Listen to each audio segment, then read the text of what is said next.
¿Qué tal amigos? ¿Cómo están? Nos reencontramos con nuestro curso de gestión de aduana. Habíamos iniciado el estudio de los regímenes aduaneros y en la sesión anterior nos hemos referido a todos los regímenes de ingreso de mercancías, ¿no? Importación para consumo, la posibilidad de poder hacer una reimportación o la posibilidad de hacer una admisión temporal para reexportación en el mismo estado. Hoy vamos a hablar exactamente de lo contrario, ¿no? Vamos a hablar de aquellos regímenes que me ofrece la legislación para yo poder enviar mis mercancías hacia afuera del territorio aduanero. Es decir, aquellos regímenes que tienen que ver con la salida de las mercancías. Y el primer régimen que nos reúne es el régimen de exportación definitiva, lo que el común de la gente conocemos solamente como exportación, ¿no? Pero aduaneramente, en la jerga aduanera, el régimen correcto es exportación definitiva. Miren, si dijimos del régimen de importación que era el régimen por excelencia, el régimen que más trabajo nos da, el único régimen que genera tributación para el país, efectivamente genera tributación, del régimen de exportación podríamos decir que es el régimen privilegiado, ¿no? Es el régimen que todos los gobiernos del mundo tratan de favorecer, tratan de privilegiar, tratan de atender de alguna manera, de manera más acuciosa, más rápida, más detallada. ¿Por qué? Porque es el único régimen, o es el régimen que me permite ingresar divisas al país. Todos los países están, con todas las economías de los países, están constantemente preocupados en el ingreso de sus divisas, ¿no? Pueden ingresar divisas por inversión, pueden ingresar por remesas, y una de las vías más importantes para que ingresen divisas a un país es la exportación. Entonces, nosotros como exportadores, nuestro comportamiento como exportador, se tiene que orientar al uso correcto de este régimen de exportación y a saber valerme de todas las ventajas que me ofrecen, a saber utilizar todas las ventajas que me ofrece, ¿no? Para que mi gestión aduanera dentro de mi exportación sea exitosa. Creo que alguna vez comentamos de que mi gestión logística puede ser muy adecuada, mi gestión financiera puede ser muy adecuada, puedo tener un gran mercado para mi producto, pero todo esto se puede caer si no tengo una adecuada gestión aduanera, sobre todo en este régimen de exportación.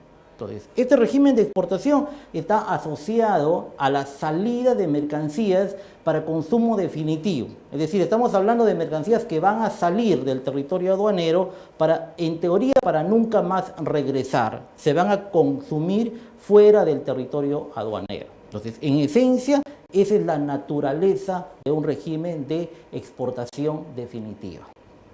Ahora, dentro de mi actividad, de mi gestión aduanera, el ente recaudador, el ente fiscalizador me va a pedir que yo presente una declaración de exportación. Y esa declaración de exportación, el primer requerimiento que me hace es que esté formulada en términos del Incoterm FOB, ¿no?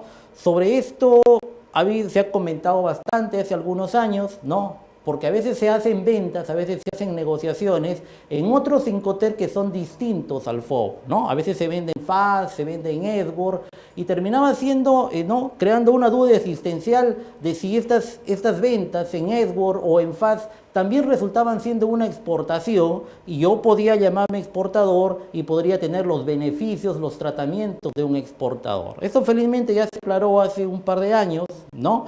Esas ventas que se puedan hacer en EDGOR o en FAS también resultan siendo una exportación, ¿no? Yo puedo considerarme un exportador, puedo tener el tratamiento y los beneficios de un exportador, siempre y cuando, ¿no?, la gestión, el trámite de exportación lo haga el propio vendedor de las mercancías, ¿no? En un plazo determinado tiene que él encargarse de la gestión aduanera y entonces no habría problema para que se pueda considerar un exportador. Pero básicamente la SUNAT, independientemente de cuál sea el Incoterm que yo estoy empleando en mi venta, en mi exportación, me va a pedir que mi declaración aduanera esté formulada en términos FOB. Una de las características del régimen de exportación definitiva es que no hay tributos. Hoy en día ya no existe, ¿no? Ya no existe país en el mundo que grave la exportación de sus productos con un impuesto. Alguna vez sí lo hubo, alguna vez pasó, se tuvo la idea de gravar, ¿no?, la exportación de algunos productos porque estaban generando una inmensa riqueza y era una fuente de recaudación, pero en realidad esto nunca se llegó a ejecutar. Lo que tenemos hoy en concreto en nuestro país y en la gran mayoría de países del mundo, es que no existe tributo alguno a la exportación. Este régimen de exportación definitiva es un régimen, hemos dicho, de atención preferente, ¿no? Entonces, la SUNAT, al momento de realizar sus funciones de fiscalización, de control, al momento de atender toda la actividad aduanera que realizamos los privados, siempre privilegia el régimen de exportación. Es un régimen que se atiende de manera permanente los 365 días del año. Es un régimen en el que se privilegia el embarque de las mercancías, es decir, que la SUNAT se pone de nuestro lado, colabora con nosotros para que lo primero que consigamos es el embarque, para que no se nos vaya a quedar las mercancías por efecto de una fiscalización, por efecto de un control. Y posteriormente viene la fiscalización, viene la regularización, ¿no? Viene una conclusión de todo mi despacho de exportación. Es un régimen también al cual la legislación le asigna solamente un 5% de reconocimiento físico. Es decir, que de 100 exportaciones que atiende la SUNAT, solamente 5 son sometidas a reconocimiento físico propio de las mercancías. Bueno, esto aparte de algunos otros controles que se puedan establecer por medidas de seguridad. Pero en concreto, la atención que tiene el ente fiscalizador sobre nuestros regímenes de exportación, sobre nuestras operaciones de exportación, es preferente respecto a otros regímenes. La gestión correcta de un proceso de exportación, de una gestión aduanera de exportación, pasa por respetar los plazos que están establecidos, ¿no? Básicamente en este régimen tenemos establecidos dos plazos, ¿no? Uno que es el plazo para embarcar la mercancía, ¿no? Y este plazo es de 30 días, calendario que se cuentan a partir del día siguiente de la numeración de mi declaración. O sea, yo numero o mi despachador inicia mi trámite de exportación y yo tengo que concretar el embarque de mis mercancías. Es decir, mis mercancías tienen que ser puestas a disposición del transportista para que se las lleve en un plazo máximo de 30 días. Y luego del embarque, luego de que se concreta el embarque, se empieza a contar un segundo plazo, y este segundo plazo es el plazo de regularización, que también son 30 días calendario. Esta regularización implica, digamos, un alcance de alguna información complementaria que esté requiriendo la SUNAT, información que no haya tenido a disposición todavía al momento del embarque. Solamente implica para nuestros despachadores una transmisión por medios electrónicos de los documentos que sustentan esa exportación. Y bueno, y en algunos casos que determine la SUNAT, también una presentación física de los mismos. Pero este proceso de regularización tenemos que cumplirlo, ¿no? Nuestro despachador, los exportadores tenemos que andar bastante preocupados por que se cumpla este plazo, porque lo contrario es sancionado, como vamos a ver en algunas sesiones más adelante, ¿no? Es multado. Entonces, tenemos dos plazos en este régimen, un plazo de embarque y un plazo de regularización. Como verán, es un régimen, hemos dicho, que se atiende facilitando, privilegiando el embarque, ¿no? Y después del embarque podemos completar información, podemos completar documentación, podemos hacer, como dice la legislación, exactamente un proceso de regularización. Dentro de esta atención preferente que tiene la SUNAT en nuestros regímenes de exportación, está también el hecho de que podamos hacer nuestras operaciones de exportación sin necesidad de poder ingresar a los depósitos temporales, ¿no? Normalmente un trámite de exportación pasa porque luego de que he concretado mi operación, tengo que ir y dejar mis mercancías en zona primaria, es decir, a disposición de un depósito temporal para que ellos se encarguen de hacer parte del proceso y sean ellos los que entreguen las mercancías a los transportistas para que se proceda con el embarque. Ese es un trámite, digamos, regular de exportación, pero la legislación prevé de que en algunos casos, ¿no? En algunos casos, estas mercancías puedan exportarse o se pueda producir el embarque directo desde el local del exportador, ¿no? Como es el caso de mercancía perecible, de mercancía muy peligrosa, de mercancía de gran peso y volumen, ¿no? En el que se puede recurrir a utilizar esta ventaja. Otra de las ventajas que está establecida, otro de los privilegios que están establecidos en la atención de este régimen de parte de la SUNAT, es el hecho de que se pueda iniciar el trámite, numerar mi declaración de exportación en una aduana del país y luego el embarque se pueda producir por otra aduana, ¿no? Esto se utiliza mucho en las exportaciones de artesanías que salen de Cusco. Lo he visto también en algunas exportaciones de peces ornamentales que salen de Iquitos, donde el trámite se inicia, la gestión se inicia con una numeración de la declaración en las respectivas aduanas de estos departamentos, pero el embarque, propiamente el embarque de la mercancía, se produce por la aduana marítima o por la aduana aérea del Callao. También en el tratamiento del régimen de exportación definitiva, existe una lista de mercancías prohibidas y una lista de mercancías restringidas, ¿no? En el caso de mercancías prohibidas, en realidad es una lista muy pequeña, ¿no? Que no podemos exportar, ¿no? Porque a veces la pregunta es, ¿qué podemos exportar, ¿no? Y ahí se abre el abanico, ¿no? Somos muy inventivos, ¿no? Para poder crear productos, sobre todo no tradicionales, para poder ser exportados. Pero desde el lado aduanero la pregunta tiene que ser, ¿y qué no podemos exportar? Pues hay una lista de mercancías que no se puede exportar, ¿no? Por ejemplo, aquí está pues algunas piezas del patrimonio, bueno, todo lo que es patrimonio cultural, algunos pieles de algunos animales protegidos, vicuñas, guanacos, orquídeas, algunos productos vegetales en bruto, como por ejemplo la maca, algunas especies maderables también en bruto, ¿no? Son prohibidas de exportar. Entonces tenemos una lista, ¿no?, establecida en nuestra legislación de mercancías que yo no puedo pensar en exportar porque son pues prohibidas. Y así como hay mercancías restringidas para la importación, también hay mercancías restringidas para la exportación, que tienen que pasar previamente por un control, por una autorización de parte del sector competente, ¿no? Por ejemplo, pues la exportación de algunos productos agropecuarios, ¿no?, que antes de concretar su embarque, antes de concretar su trámite aduanero de exportación, tienen que tener la autorización y el documento de control emitido en este caso por SENASA. Entonces, lo que yo tengo que tener en cuenta siempre al momento de estar haciendo mis proyectos es primero ver si esa mercancía que estoy pensando en exportar no es prohibida y luego analizar la posibilidad de que sea restringida, y eso implicaría que tengo que, como parte de mi gestión, obtener previamente la autorización correspondiente.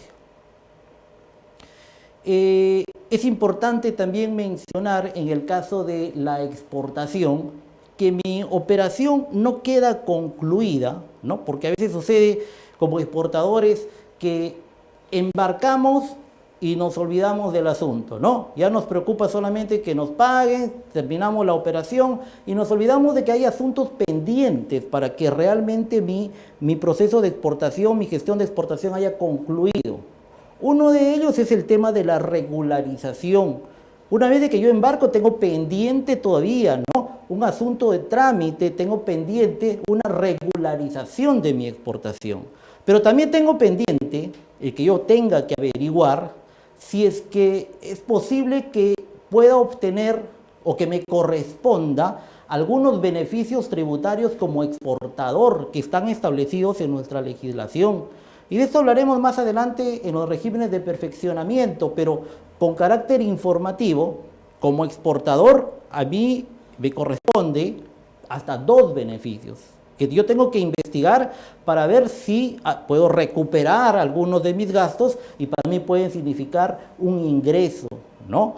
Estos dos beneficios que están previstos para los exportadores, es el drawback y la devolución del saldo a favor de IGB.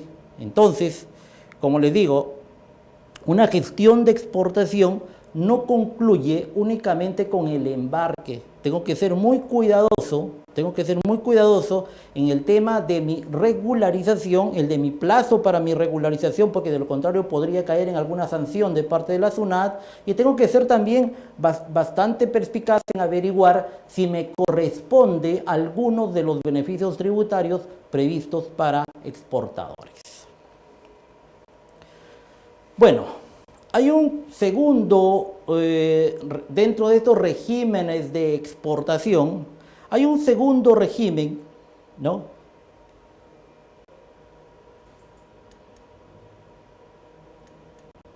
Que es el de la exportación temporal para reimportación en el mismo estado. Es la figura completamente opuesta a cuando conversamos regímenes de ingreso y nos habíamos referido a la admisión temporal para reexportación en el mismo estado. En este caso, la legislación prevé un régimen que es la exportación temporal para reimportación en el mismo estado. Sobre este régimen se nos presentan muchos casos, hasta a veces anecdóticos, ¿no? Suele pasar a veces en las empresas industriales, ¿no? Que ven que tienen una máquina operando, ¿no? Y algo falla en la máquina, ¿no? Algún repuesto falla y este repuesto, ¿no? O la máquina falla para ser reparado, para ser revisado o de repente para ser cambiado, si está todavía en periodo de garantía, ¿no? Es enviado hacia el exterior, ¿no? Y muchas veces confundimos, ¿no? A veces confundimos o por el apuro realizamos una exportación definitiva de esta mercancía, ¿no? Y esto luego cuando la mercancía regresa a veces nos genera controversias y nos genera sobrecostos. Debemos pensar en que nuestra legislación tiene establecido un régimen que se llama exportación temporal, es decir, salida temporal de las mercancías para que luego regresen, ¿no? ¿Qué mercancías se pueden someter a este régimen? Aquellas mercancías nacionales o nacionalizadas, ¿no? Nacionales, aquellas que han sido producidas en el país, o nacionalizadas, aquellas que han sido previamente importadas. Entonces, si yo tengo una mercancía para la cual ha surgido la necesidad de que sea enviada hacia afuera del territorio aduanero, que sea enviada hacia afuera del país por un tiempo determinado y luego esta misma mercancía regrese, ¿no? Esta misma mercancía regrese, entonces para eso tengo previsto un régimen de exportación temporal para reimportación en el mismo estado. Así como ingresan mercancías a veces para ferias que se desarrollan dentro del país, yo también puedo enviar mis mercancías para algunas ferias que se van a realizar fuera del país o para alguna competencia o para algún evento. Entonces, debemos de tener siempre presente que nuestra legislación prevé un régimen de exportación temporal para reimportación en el mismo estado, al cual pueden acogerse tanto mercancías nacionales como nacionalizadas. ¿Qué plazo pueden permanecer mis mercancías fuera del territorio aduanero? ¿No? Un plazo automático de 12 meses. Cuando uno solicita el régimen, ¿no? La autoridad aduanera me concede de manera automática 12 meses que se cuentan pues a partir del término del embarque. Entonces, aquel evento, aquella competencia, aquel fin para el cual ha sido enviada la mercancía, tiene que cumplirse en este plazo máximo de 12 meses. Y este es un régimen que tiene la particularidad de que se pueden admitir prórrogas en casos fortuitos. Como ustedes verán, el plazo, yo no lo tengo que pedir, el plazo es automático, automáticamente concedido por 12 meses, pero si por alguna circunstancia, ¿no? y justificada, documentada, yo necesito que ese plazo se pueda extender, la autoridad aduanera lo puede hacer. ¿Cuál es la ventaja de este régimen? La ventaja de este régimen es que cuando mi mercancía regrese, cuando se produzca la reimportación de esta mercancía, no me va a generar impuestos, ¿no? No me va a generar impuestos, ¿no? La forma de concluir este régimen es a través de una reimportación, pero esa reimportación, como la misma mercancía que salió es la que está regresando, ¿no? No me genera impuestos. Por supuesto, las medidas de control, en este caso de parte de la SUNAT, siempre pasan por un reconocimiento físico obligatorio, tanto a la salida como al retorno de la mercancía. La forma de concluir este régimen, hemos dicho, es la reimportación, la forma normal, la forma regular de concluir este régimen, pero también podría suceder, ¿no? Y de hecho sucede algunas veces, que la mercancía que yo envié hacia el exterior, supuestamente para que retorne dentro de un plazo, por alguna circunstancia decidamos que ya no retorne, ¿no? Que ya no regrese. Es decir, que aquella exportación que fue, en primer lugar, temporal, se transforme en definitiva. Y eso también está previsto por nuestra legislación. Si aquella decisión, ¿no? Aquella situación llega a suceder dentro del plazo concedido para el régimen de los 12 meses o la prórroga que me hayan dado, yo puedo transformar mi exportación que fue temporal a una exportación definitiva. ¿Cuándo podría darse esto? Por ejemplo, cuando yo envío mercancías a una exhibición, a una feria, ¿no? Algún evento, y algunas de estas mercancías pueden resultar siendo materia de una compra-venta, me pueden comprar esa mercancía. Entonces, en concreto, esa mercancía ya nunca va a regresar, entonces me vería, ¿no? Me vería en la circunstancia de poder transformar o de tener que transformar esa exportación temporal en una exportación definitiva. Señores, creo que tenemos una idea bastante clara de cómo funcionan los dos regímenes que tenemos previstos de salida de mercancía del territorio aduanero. Una exportación definitiva, ¿no? Que no genere impuestos, que tengo que hacer mis declaraciones en valor FOB de las mercancías, ¿no? Que pasa por un proceso en el que se privilegia el embarque y luego tengo que cumplir con una reexportación. Y para algunas circunstancias especiales, cuando yo requiera, ¿no? Enviar alguna mercancía para que luego esta misma mercancía retorne al país, tengo previsto pues mi régimen de exportación definitiva para reimportación en el mismo estado. Nos reencontramos en la siguiente sesión para continuar con nuestros regímenes de perfeccionamiento.